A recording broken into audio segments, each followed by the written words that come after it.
In this video we're going to show how to take an ECG from a patient, but this time the nurse isn't available to take the ECG, or I'm seeing the patient out of hours. Martin has kindly agreed to be the subject for this ECG.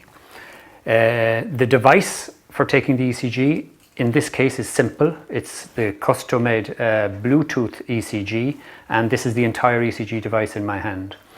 There are a few basic rules in my mind for taking an ECG by somebody who's not used to taking ECGs like the doctor. And that is, number one, everybody in the practice has to know where the device sits so that they can find it easily. I've taken this from the nurse's room in our practice. We know exactly where it is at all times, and whoever takes it has to put it back there. Number two, you have the GP has to have simple instructions written nearby so that he knows what to do with the ECG.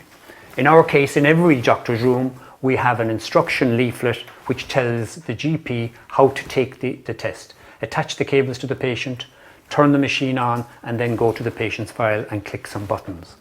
Also, we have here a simple diagram of where the leads should be.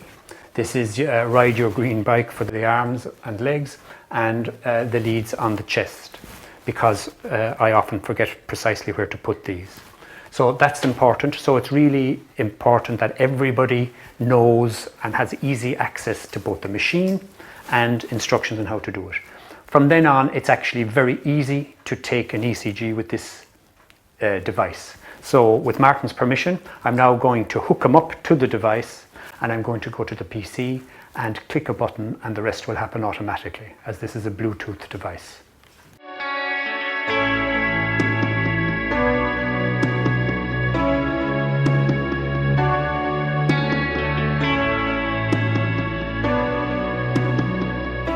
For the chest leads, although I've been doing this for years, I always need to look at the chart to see precisely where to put the electrodes. The first one will go on the fourth intercostal space on the right. I put it in there. The second one will go on the fourth intercostal space on the left of the sternum. That's C2. C4 is the way I do it, goes in the mid-clavicular line, one rib down.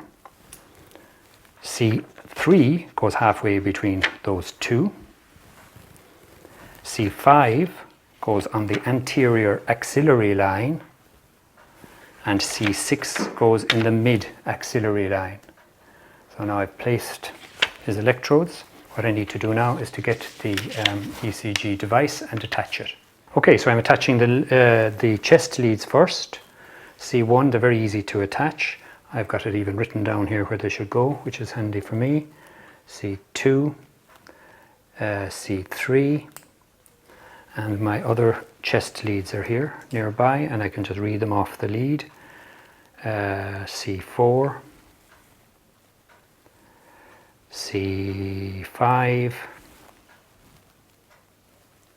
and C6. Are you comfortable there, Martin? That's fine. Now, will you let me know if any of these come loose, because you'd know possibly before I would. I'm then going to attach the limb leads.